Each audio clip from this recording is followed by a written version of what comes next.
the octagon before he tapped. So, I mean, thank God his arm didn't break.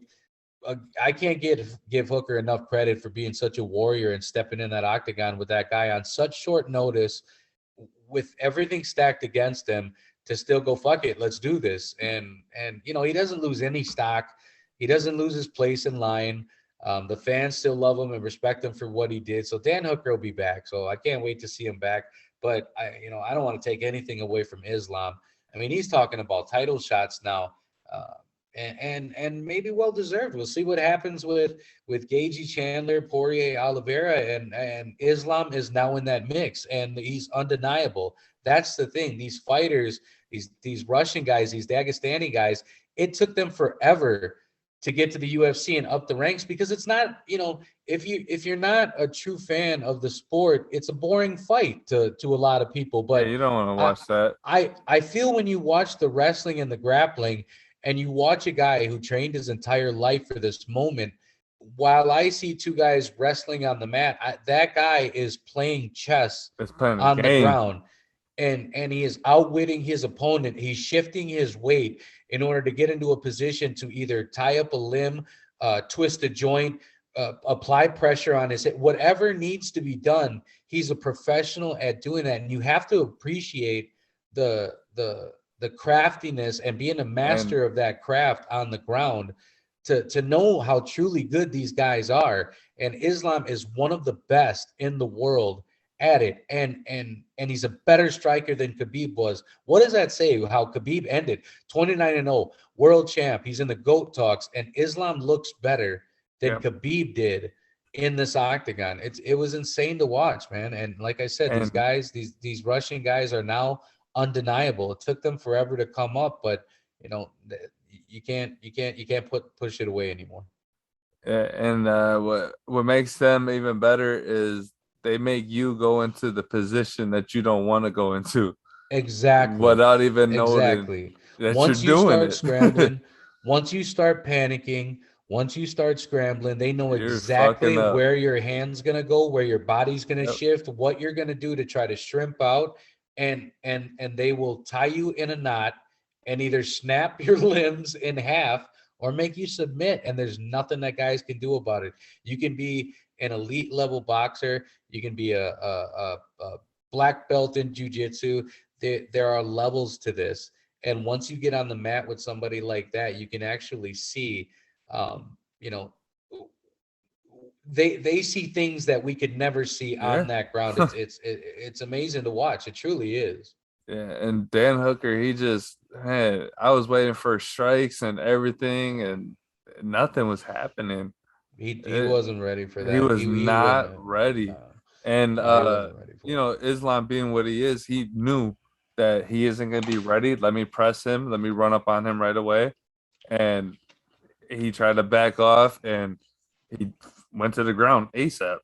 And when you go to the ground ASAP against these guys, it's pretty much going to be a wrap for you. Yeah, he took full advantage of it, and immediately. I mean, it happened so quick. Once he took him down, he moves, and once he started going for that arm, Dan Hooker had it locked. But the minute he stepped over that head, he was in full position to take care of business, and that was fun to watch. And you've seen it ASAP just change, where you're like, okay, his arm's gonna snap now. Yeah. Like it went from he didn't have control to he has his arm and he's gonna break it. Once he started yanking on that thing and he didn't have his hands locked anymore, that arm would have snapped in a matter of seconds if Islam kept pressing on. Oh yeah, crazy. But yeah, then we had Petr Yan and Corey Sandhagen, the Sandman. This was a good fight, man. It did go the distance, but all respect to Petr Yan, man. Again, another Russian boy. Peace. And Sandhagen was representing America, and he just fell short. I mean, we see it. This is why Petr Yan is the world champion. This is why he's the champ in that division. You see him walking through the guys. He is an absolute tank. I mean, he just walks forward no matter what you throw at him, no matter what you hit him with. He does not stop moving forward.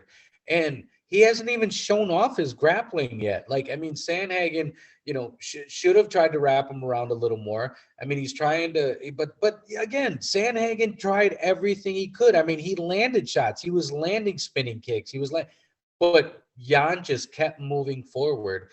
And I mean, you've seen it in the scorecards. You've seen it, 49-46, 49-47. I mean, he outshook him. But what I did like is at the end of that fight, when Piotr Jan hit Sandhagen with that spinning kick, Sandhagen got so pissed after Jan landed that. He was so mad. He had to touch Jan. He had to keep swinging. Something. I mean, the guys shook hands at the end of it, but I mean, what it really was Sandhagen came out and tried some stuff for about a minute. After that, honestly, it was Jan's fight. Jan won every round, and I mean, he won the interim belt. I should correct myself. I said that's why he's the world champion. Aljamain Sterling is the world champion. What I mean is Piotr Jan is the real world champion. Yep. If we all remember what happened, Jan lost the belt on a knee to Aljamain Sterling, disqualification. He was supposed to be fighting in a rematch here, but Aljo was hurt, had to step out. So the UFC put an interim belt on the line. Sandhagen won. But did you notice what Joe Martinez said at the end? He said 2-time bantamweight champion. Yep. And he didn't announce him as the interim champion. I'd like to know if that was a mistake or if Dana White told him to say that. If he put that in there. Exactly, because I mean, I don't want to disrespect Aljo. I really don't. I just find it frustrating that he decided to have a surgery after he won a belt on disqualification, knowing full well that the rematch was going to happen. He decided to get, a neck surgery, something that people say a lot of fighters wait till the end of their career to handle. But again, I can't. I say that and contradict myself with, if he was feeling pain, he's in his full right to. I just don't like the shit talking and the boasting while you're hurt of a belt that you didn't win while you're supposedly hurt. Yep. You know what I mean? I know you've seen the stuff that he's posted. It's just it's weird. He went online and he's talking about them too, and he was just like, "Oh yeah, watching my two kids, fighting." And it's like, dude, you did not win that belt the way you should have won the belt. Yeah. Again, you don't like to disrespect him, but you So didn't win the belt that way. You got to run it back. Yeah, you should have ran it back right after it happened, and that's what a normal, a fighter would have did. Exactly, and that's why he's catching so much flack now from everybody. So after the fight, I mean, people really had the nerve to say, is Jan going to fight Dillashaw next rather than Sterling? I mean, Jan even said afterwards, I'm either going to fight, I'll fight Dillashaw or that chicken Sterling. And how crazy is that the champion of the division, the quote unquote champion of the division, is on hold right now. And the interim champion is calling out a number 2 contender. What if the UFC books that fight and leaves Aljamain Sterling on the outside looking in, waiting on a chance to defend his title? That would be so insane. But, if we'll see what happens, man. That's Dana. Here's the thing. Dominic Cruz, I think he did that surgery, and I don't know if he ever fought again. I'm not exactly sure when Dominic Cruz got it. But like I said, a lot of guys wait till the end. So, look, TJ Dillashaw said he doubts that Aljo will ever fight again. Those are really strong words to say, because Aljo's saying, give me January, give me February, and I'll be back. Jan is saying that he promises Aljo will get hurt again. And here's the thing. If Aljo gets hurt again, then we talk about stripping him. Then Jan is the true champion. But it's such a distraction because Jan is such a beast. I mean, we've seen what he did to Jose Aldo. You've seen what he's doing to Sandhagen. You've seen what he did to Sterling.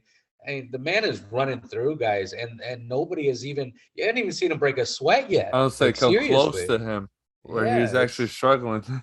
Exactly, man. So that was an exciting fight. It went the distance, but man, did Jan get it done. Yeah, and Sandhagen, he landed some nice clean shots, but it just wasn't enough though. You didn't see Jan shake or move or do anything when he was taking these shots. He was just coming right at him. He just kept walking forward. And if I'm the fighter, going against him, that's making you fucking nervous now. I'm landing my best shots and this guy's coming forward. Crazy, man. That's got to be so deflating, depressing in there, knowing you're throwing everything at this guy and he just keeps coming forward. Absolutely insane. But an awesome fight. But yeah, then we had Polish Power, Jan Blachowicz. Polish Power. Tahira. Yeah. Man, did I? So I picked Jan Blachowicz and I picked the Polish Power, but like I said, man, he left it in the hotel room. It was just, and you know what? Credit to Glover Teixeira. Wins the title at 42 years old. Man, that clip of Chuck Liddell was watching that fight and he sees Teixeira win and he's just screaming at the TV. And it was awesome to see, two former teammates rooting for each other again, reaching his dreams at 42 years old. That's all the hard work, everything paid off. And then they showed him come back to Dansbury, Connecticut. And the fans gave him a hero's welcome, man. Seriously, he came there. That's awesome. He's showing off the belt. People are cheering. They're taking videos. And it was just awesome to watch. Like I said, a man accomplished, everything he searched for. It took him years. Fighting in different countries, continents, visa issues, not being able to get into the country, fighting world championships, losing, and then coming back and showing that dominant performance against Jan. It was... by submission. By submission. And when you seen him take Jan down, we just talked about how there's levels to this. So, Blachowicz is a black belt in jiu-jitsu. Now, obviously, to anybody normal, that would be something amazing. But when it comes to Glover Teixeira, who is a Brazilian black belt, you're talking about separate levels of being a black belt. And it showed that in the octagon when he came in. It was classic Glover. He came in, pop, pop, pop, takedown. And the minute he took him down, he was on top of him. And Daniel Cormier pointed this out. You seen the panic on Jan after he gets him down. When he's got him mounted, DC pointed out some move that I didn't even know. He's like, all he had to do was open his legs to relieve the pressure that Glover was putting on him in that top position. And then once he explained that, you realized that once you have that Brazilian on top of you, Jan just didn't know what to do. He panicked, like they said. He didn't know what to do. He tried, and that tap came immediately. Like he knew that was coming. You give that to a bad night in the office, Jan probably not being focused, and Glover just being that goddamn good on the ground to where he can fade him up top and then lay him down and absolutely put him away. He did that. Was dominant. He dismantled him. Yep. And Glover being ready. And they interviewed Yuri Prohaska, who's the backup for this, who is a beast coming through the division, but he even said he thinks that Jan wasn't prepared for it. He said he doesn't think that he took Glover seriously, that he was waiting on the next fight. And if that's true, if he wasn't prepared, if he didn't look ready, then all credit to Glover for being ready on that night. It sucks to say, a bad day in the office, but a bad day in the office just cost you the world championship in the light heavyweight division. And you've got some animals coming up. You got Anthony Smith looking for a fight. You got, it's crazy. There's a bunch of guys coming down the pipeline in the light heavyweight division, not to mention Yuri Prohaska. Yeah, and like I said, you just seen in the press conference through him meeting the Glover at the hotel and all that. Yeah, he just looked relaxed and not in a good way. He looked relaxed to where, okay, I'm gonna take this guy out. Well, what's next? Where's my, where's my next flight? Where am I going? Absolutely. And he was ready to call Dana. Yeah. But what happens when you do that? You get submitted easy. Yeah. No, man. Um, I don't want to take a lot away from Jan because I feel with him being such a vet, I'd like to think that it was just a bad night. Mm-hmm. But I really hope that this isn't the end for Glover either, because I mean, he even talked that, of course, this was an accomplishment. Of course, this was something he wanted to do, but he said he didn't want to be done yet either. He said he wants to defend the belt and get a few more under his belt before he leaves. So Not I, a I one and look, done. I look forward to it. Unfortunately, I think that these guys are kind of just placeholders until Yuri gets there because Yeah. judging by the look and the fights that Yuri's been on lately, um, I just think he's undeniable. I only see the man that can stop him might be Anthony Smith, but we've seen what happens. I mean, Anthony Smith can break in a fight, so Oh yeah. it was awesome to watch for what it was to see those guys handle that, to see Glover get that. But moving forward in that division, I mean, there's a ton of young talent coming up, and it's going to be really exciting to see where that division goes. Oh yeah. Can't wait. Absolutely, man. Absolutely. But let's go to some UFC news. Man, yeah, absolutely. Speaking of Blachowicz and Glover, so after the fight, literally the night of the fight, apparently they called Anthony Smith and asked him if he'd want the Blachowicz fights. Because if we remember right, Anthony Smith was supposed to headline a UFC event against Alexander Rakic like just before Christmas. Um, after Anthony Smith fought uh, Ryan Spann, he tweeted out to Alexander Rakic about a rematch because Anthony Smith had lost to him previously. Rakic responds immediately and says, "Yo, let's go." And Anthony Smith says, "Chris, early Christmas for me." Well, he had to pull out of that fight because I guess he was getting some issues with his knee taken care of, and he ended up getting a staph infection. So he had to pull out of the fight. It's going to take a couple of months. They had to go back in. They had to scrape the back of his knee. They had to scrape the front of it, cleaning, the staph out, getting everything washed out and cleaned out again.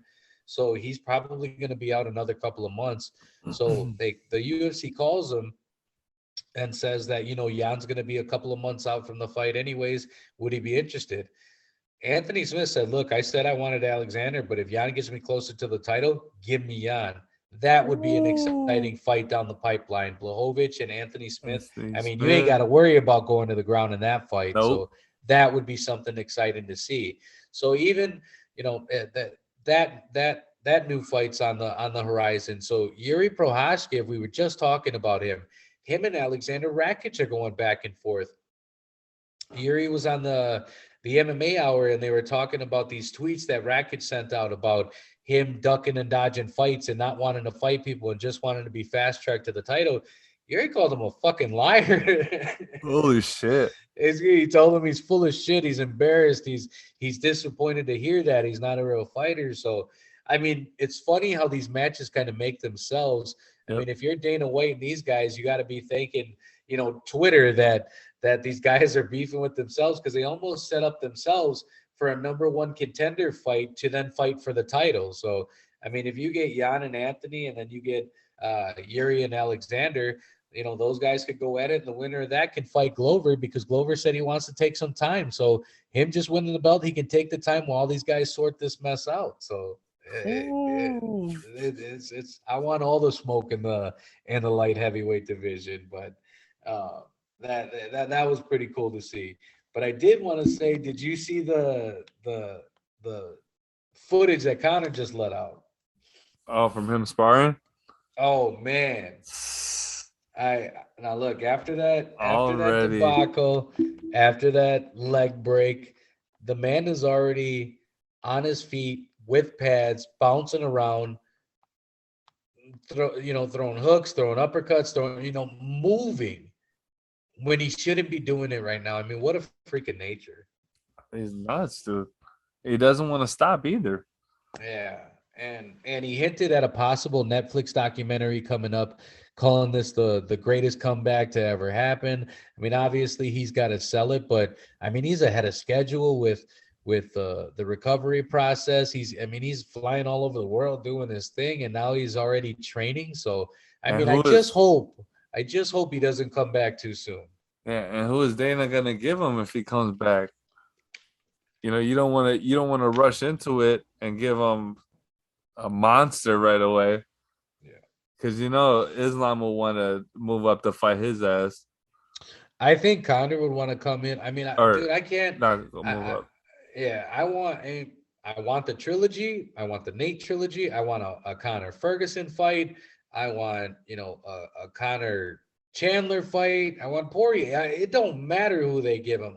Yeah, They probably won't do Poirier, and I think depending on that's what washed up. happens, December 11th between Oliveira and Poirier, we'll see what happens if they end up fighting the winner of Chandler and Gagey. I mean, we're hearing that that's a number one contender shot too. So, I mean, the possibilities Are endless. are endless, my man. It's crazy. Um, and we got uh, Bruce Buffer is returning to the UFC Octagon this Saturday at Madison Square Garden. If we remember correctly, he was not in attendance Yep. on Saturday. I mean, unfortunately, he ended up catching COVID. It actually threw him for a loop. He said he almost had to go to the hospital. He was wrapped up for 10 days. It got bad, but he said he started feeling a little better day by day. He was doing the cameos, and man, is he good at product placement? I mean, he was on these MMA shows, and he's got his drink It's Time. He's got a bourbon It's Time coming out. He's got a cologne. He's got all this stuff coming out, and he knows how to sell it. Like truly, if you watch a Bruce Buffer interview, I mean, he knows how to sell. Yeah, So and he was out. Joe Martinez took his place, but he will be back Saturday. yeah, and then both of the brothers is cool because they both had their little trademarks with let's get ready to rumble and it's time Absolutely, man. for And that each was of a their stuff. dude, that was a really cool story on how Bruce Buffer said that he found out that Michael Buffer was his half brother. He said that he Yeah, that he dude. that he grows up in Philadelphia, um, and forever he's got a younger sibling, but never, I don't think, another brother. So uh, he says that he's watching this Michael Buffer on TV, and he's just very interested in what he's doing. Well, then he finds out that Michael Buffer's from New Jersey as well. I don't know if it's Philadelphia, You know what? I think it's New Jersey. I think I said Philadelphia. I believe it's New Jersey. Okay. Um, so whatever, wherever they grow up, he says he looks in the phone book because he's got a familiar last name, and he's like, not a lot of people have the last name Buffer. So he says he looks it up, and what happened was his father, was with somebody, and Michael Buffer had changed his last name to his mom's family, whoever that was. And when Michael Buffer joined the military, they told him, your name's not it's Buffer. And he's like, well, no, this is my name. And they're like, no, you're here. This is what you are, Michael Buffer. Boom. Oh shit. Buffer never does that. Bruce never finds out that Mike's his brother. Yeah. So he says he starts contacting Mike. And one day he's driving with his dad, and he's like, Dad, like, what's going on? Like, there's all these similarities. I got a lot of questions. Like, what's going on? He said his dad turns around and looks at him. He goes, I think that's your brother. And turns back around and starts driving. Dude, That's long fucking story. nuts. Dude, long story short, I've been a long story, but they got the story on the UFC Fight Pass, and he contacts Michael Buffer, and Bruce Buffer had already had like a degree in marketing and stuff like that. And he said when he linked up with Michael Buffer, he hadn't trademarked, or he hadn't patented, or whatever you call that, trademarked the Let's Get Ready to Rumble. So then he starts getting them gigs. He starts getting them movie roles, and Bruce Buffer is Michael Buffer's manager, and he's been his manager for the last 25 years. I think even longer than that. No shit. It's a crazy story. But yeah, man, two of the brothers and the best in the business to do it. And it was cool to see Joe Martinez announcing the fights, but it ain't the same unless Bruce Buffer's there, like the Dapper Don in the middle of the octagon, jumping around and screaming with that high energy. And he said, "Get ready because he's gonna blow the roof off the house on Saturday night." Did you end up seeing that guy on the internet that goes around and yes, and does the impression. and that guy, when he did that to Masvidal at one of his signings, Jorge Masvidal signed him to his Game Bread Promotions as an official announcer. Oh shit, And yeah, man, it was super dope that's to awesome. see. Well, they ended up showing Bruce Buffer a clip of that, and you can see Bruce Buffer. He didn't like it. He did not like it, and he was very pleasant I could tell about. why. He is very pleasant about the way he said it. I will give it to him. The way that he said it was, he's like, "Look, imitation is the greatest form of flattery, but at the same time, he goes, he needs an originality. He needs his own voice, and then he needs to come up with his own style." And he goes, "Jorge, I'm going to tell you one thing. If I hear him say it's time, we're gonna have some problems." So I mean, Bruce Buffer don't give a shit, man. He told him like, Gangster. "Go ahead and do your thing. Don't say my name." But yeah, but then we had, Oh man. before we, talk about UFC 268, Yeah. Kamaru Usman and Kobe Covington get man. into it at the casino. Oh man. And I wanted to ask your opinion when you see these weigh-ins and the press conferences, and you see the guys get close and pushing each other and everything. From boxing to UFC, why is boxing so much worse?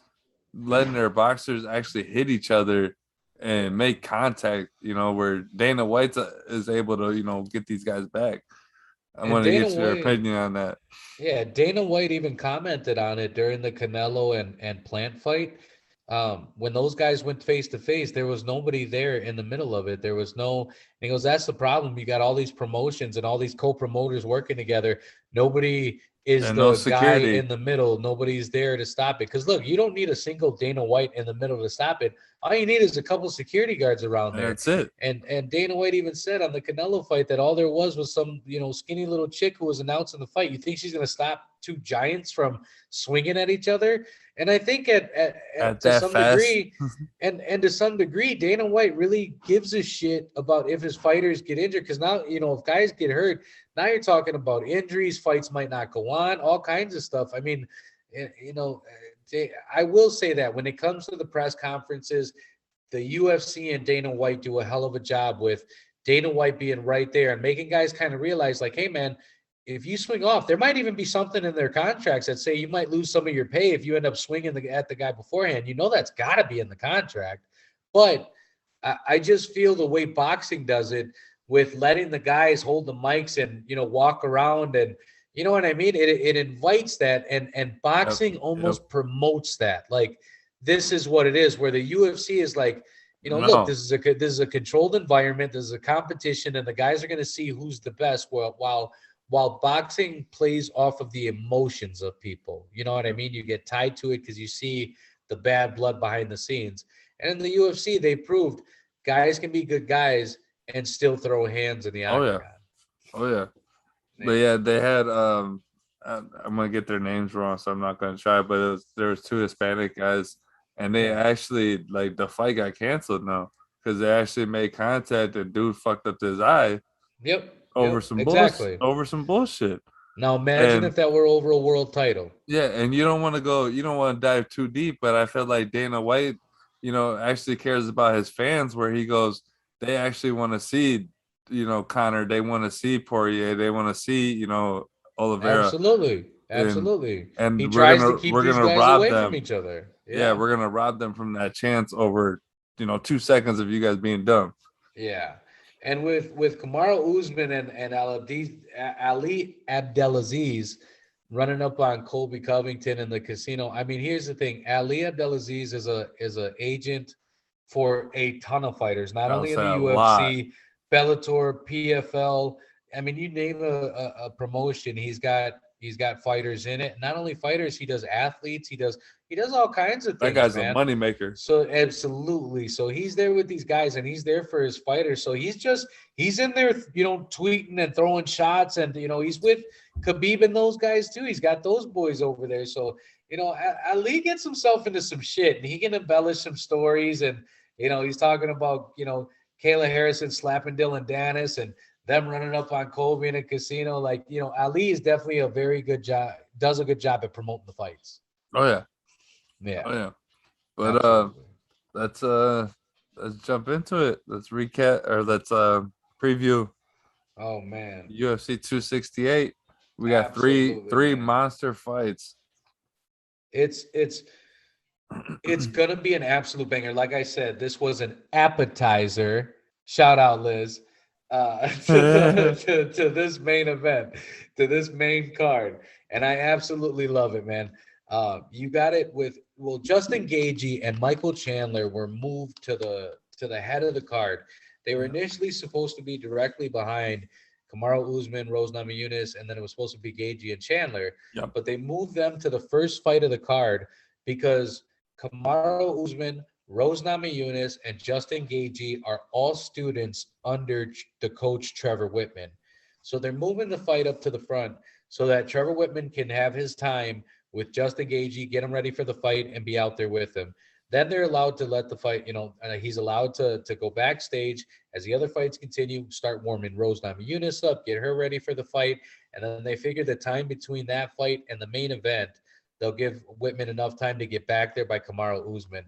But goddamn, is Trevor Whitman an awesome coach to not only be able to do this, but to have three fighters on one card, two of them champions defending the belt, and one of them who could very well be a champion down the pipe. Yeah, and do you think that throws the fighters off? You thinking that you're gonna fight, third to last, and then you end up having to fight first. They asked them about that if Whitman not being there the entire time would be weird or would throw them off, and every one of them is a pro. They're like, look, man, as long as we're out there and he's out there with me is all that matters. It doesn't matter about the warm up. And then you think about it, truly, that's all it is. That fighter just needs to be alone back there in their own mind, doing their own thing. Yep. And then the minute they get out there, as long as their coach is by their side, giving them direction, watching the fight, you're golden. And these guys are at the highest level that you can do it. I'm sure they're not worried whatsoever. Yeah, but speaking of Gaethje and Chandler, Islam put up, a thing on Twitter saying, why is Gaethje and Chandler still fighting for the chance for the title? These guys are old. He's like, you got to give it to me. And he said give me the number one contender. And he said, these guys had their chances. They already had their chances at it. Give it to me. So Islam's talking that shit. And that's what he's got to do, man. Like I said, nobody's giving it to him. So he's got to do what Khabib did and demand a title shot and demand it happen until it happens. But he's got to wait in line, man, because we got Gaethje and Chandler about to throw hands. This fight is going to be a barn burner. I'm telling you, man.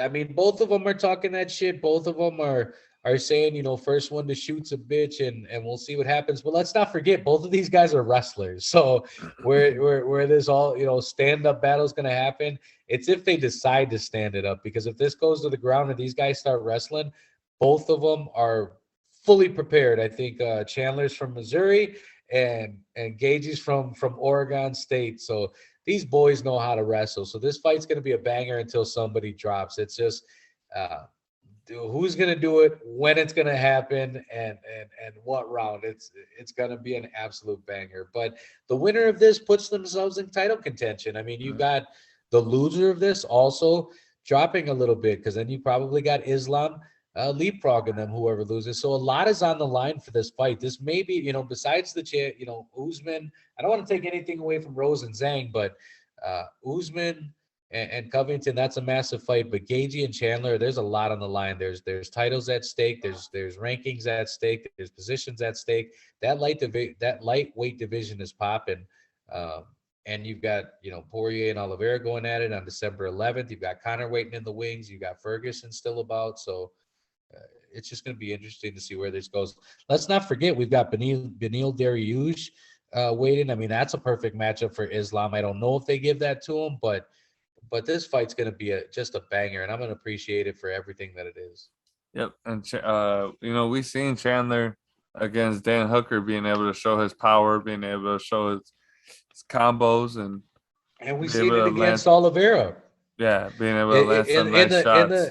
in the championship fight. He knocked down Oliveira, Yeah. and very well, had he continued, had that ref stopped it there, Michael Chandler might be the world champion right now. Yep. It can switch like that, and then Oliveira comes back, puts him down, and that's all she wrote. But then, you know, Rose Namajunas and Zhang.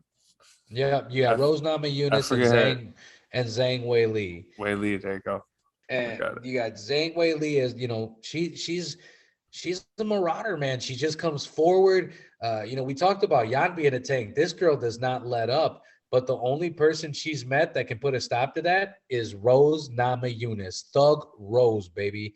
Now, I said before, when the right Rose wakes up in the morning, she is the best in that division. Now, Zhang came up with a lot of excuses after the loss. She was talking about, you know, the time change, being in America, the fans booing her being okay. I mean, she does not handle loss well. So I really hope she regained her focus. I mean, if she thought she was getting boozed before, she's fighting in Madison Square Garden. Like, you can get boozed. The girl better come prepared. And credit to Rose, because Rose is just getting better. I mean, she won the strawweight title years back, fell off, regained herself, came back and defeated somebody who's run through Joanna Jędrzejczyk, run through Jessica Andrade.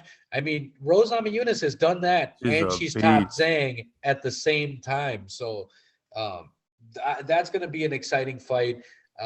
Let's hope that Zhang puts up more of a fight. If not, Rose is going to put her down again with that left high kick. Now this Zhang Weili, right? Yep. Is that the chick that I was watching a clip and the girl was coming at her about Corona and all that stuff, and she ended up she had like a big ass knot on her forehead from running her mouth. Is that the chick that did that to her? So that's Joanna Jędrzejczyk. Zhang Weili and Joanna Jędrzejczyk. Yep. Before she fought Rose, she fought Joanna, and that was probably the greatest women's fight in MMA history. Yeah. And Joanna Jędrzejczyk was strawweight champ at one point, but Zhang defeated Jessica Andrade for it, and Joanna was going to fight her. Joanna's from Poland, but that was a 5-round slugfest that I honestly thought could have went either way. And Joanna ended up with a massive hematoma on her forehead that was bulging out. And then at the end of the fight, they ended up giving it to Zhang. And it, like I said, it could have gone either way. So after that fight, Zhang goes on and she fights Rose, and we get this result. So that division is strong too. You've got these girls just ready to dog it out. And Zhang, you know, she is the most accomplished Chinese fighter. She's the first world champion that China's ever seen. And she's a female. So, you know, while you want to get behind her, you just can't root against Thug Rose, baby. I was going to say, yeah, Rose is a monster. But we got Usman and Covington, number 2. Man. I can't wait for this fight, man. This is something I have been absolutely waiting for. They both come wearing suits. Suited out. Oh man.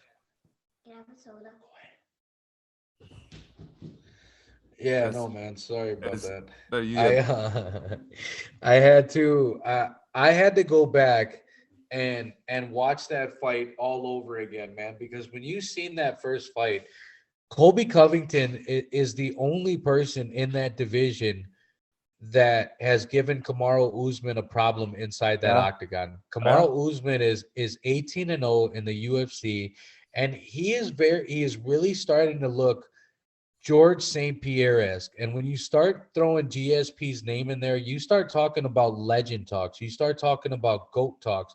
Kamaru Usman he's never been taken down in the UFC. He's never been knocked down in the UFC.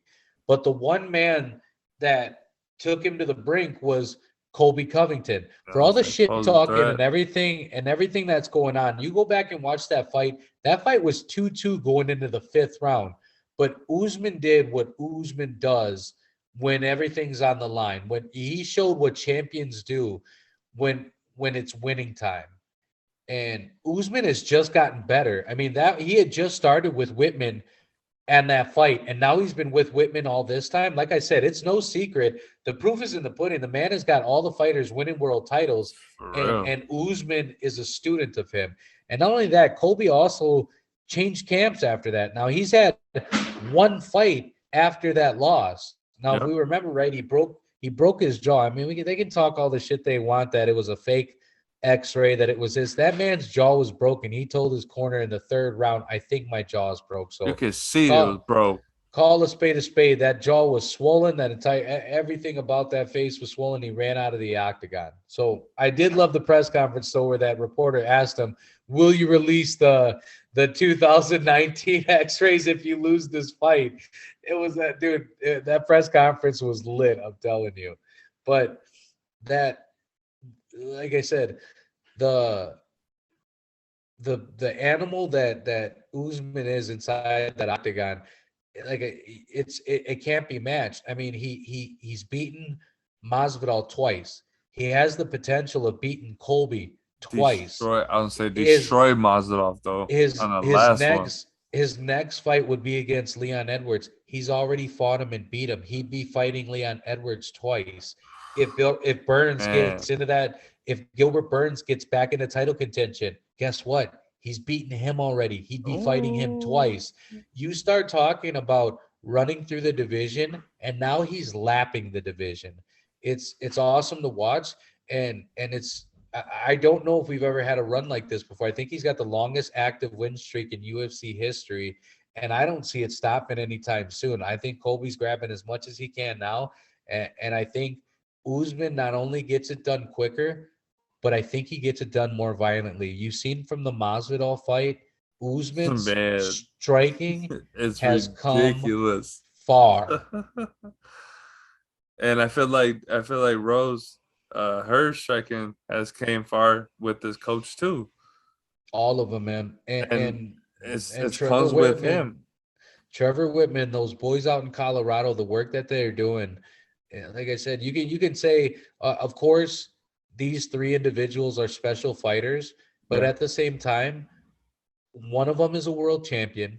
The second one of is a world champion, and Justin Gaethje has the potential of possibly being the next world champion. That's ridiculous. It's no secret that those boys out there in Denver are doing Know what something they're special. doing. And I can't wait to watch it, man. Seriously, I can't wait to watch it. This is probably the most excited this year I've been about a UFC card, and it's stacked from top to bottom. I mean, we talked about 3 fights, but we got, Chito Vera and Frankie Edgar going at it. You got Shabazian coming Strickland. back. You've got it's gonna be an awesome card. It's gonna be awesome fights, and not only that, then we got Canelo and Plant going at it Saturday night too. Can't wait for that. It's gonna be dope, man. I'm telling you, these fights are gonna be awesome, and I can't wait to see it.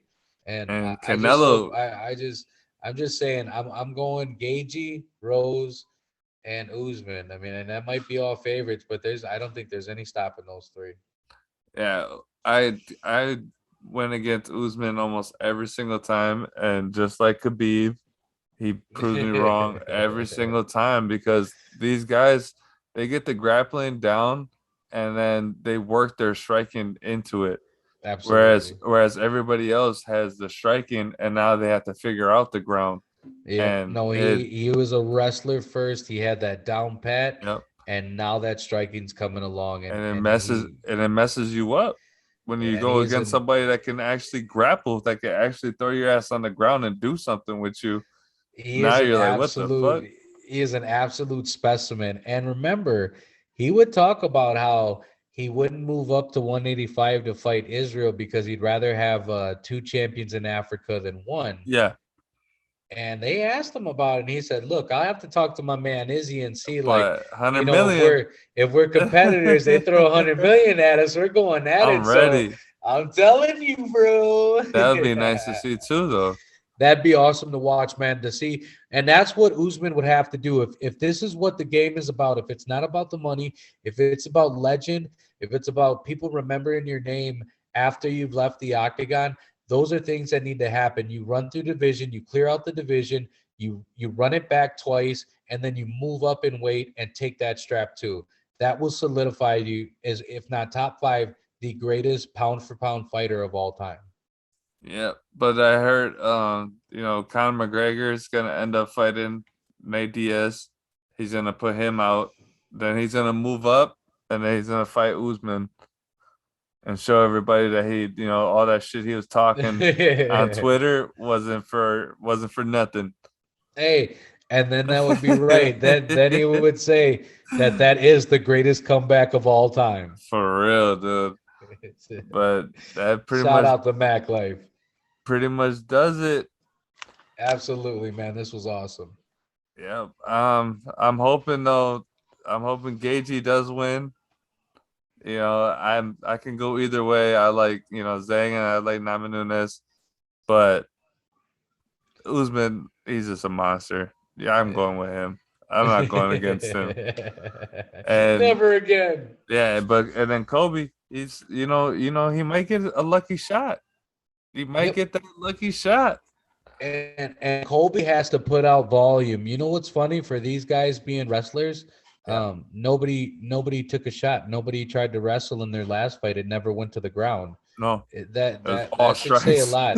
Where if it goes to the ground, this fight, it could be a very different fight. Oh yeah. And to see what happens from here, if Colby loses this, he turns around and he ends up fighting the winner between Edwards and Masvidal, or does he turn around and then do they make that Hamzat thing a reality? Who knows? But I just see Usman winning it and to just keep rolling until he meets a man named Zach Daddy. Yep. But after this fight, we got little ways to go. Oh yeah. UFC 269 until December 11th. Yeah, man. Yeah. So hopefully we get you got a nice boxing match in between. Yeah, you got Kai Kara France and Cody Garbrandt. Cody Garbrandt will be making his flyweight debut. I believe he has moved down. Yeah, he's moving down. And Kai Kara France, that is a gentleman from City Kickboxing, along with Izzy, along with Volk, along with all those dudes, man. But yeah, that fight's gonna have Pedro Munoz on it, Cruz, the return of O'Malley. But yeah, this fight tonight, that's right, is gonna have Alex Pereira, and that dude is the only dude to knock out Israel Adesanya. Oh yeah. Yeah, no man. But we got some really good fights coming up. That Alex guy, is that Cowboy? That who? The guy you just mentioned. What was his nickname? Is that Cowboy or no? No. Is that the other guy I'm thinking of? He's a guy coming from kickboxing. He's a Brazilian. This is his UFC debut.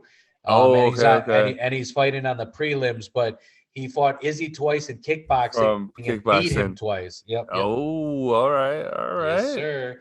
Yeah, man. You got. Let's see how that goes. December 11th is going to be a good card, but before we get to that, we got to get through this one, my man. All right, that pretty much wraps it up for us. Absolutely. Let's get out of here. Peace.